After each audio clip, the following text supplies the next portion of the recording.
on Christmas Eve a couple years ago, we had gotten a page that a patient took an unexpected turn for the worst in the middle of the night. And the family had went back home, back to a different state because the patient was doing well, and they figured, well, it's Christmas, we'll go back and then we'll come back in a couple days. And the patient unexpectedly took a turn for the worse. And I got called, and I went and I sat with the patient until the patient passed away. And it just so happened I grew up in North Dakota, and it was actually a family friend of ours. And knowing that when my parents went to the funeral, and they said, well, there was this program called the No One Dies Alone program, and so, so-and-so really wasn't by themselves when they passed away. Even though we were on our way and we tried everything to get there, we weren't expecting them to take that turn for the worse.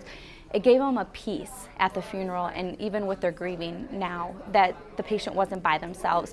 And my parents didn't know I was actually the person sitting with the patient. And my mom's like, oh yeah, my daughter helped start that program at Mayo. And they were like, oh, we're so grateful for it. And so that, we don't get to see those stories of that the patients, the family members and that kind of stuff.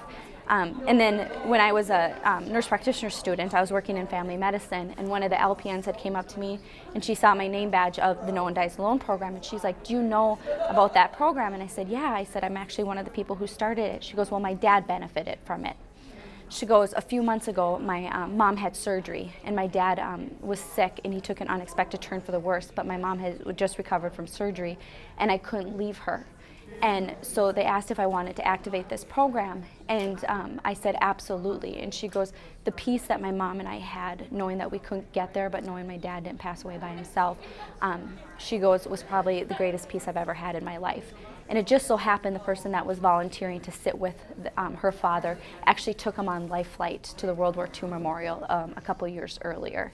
And so she actually had known the patient. So those are a couple incidences we never thought we would get to hear from the family, from the family point of view, because most of our patients don't have family. That's why this program is so big. So this program feeds my soul, and it's such a big part of me, and it's part of Mayo, and this is what we stand for, and it's to keep the needs of the patient all the way up to the end of life.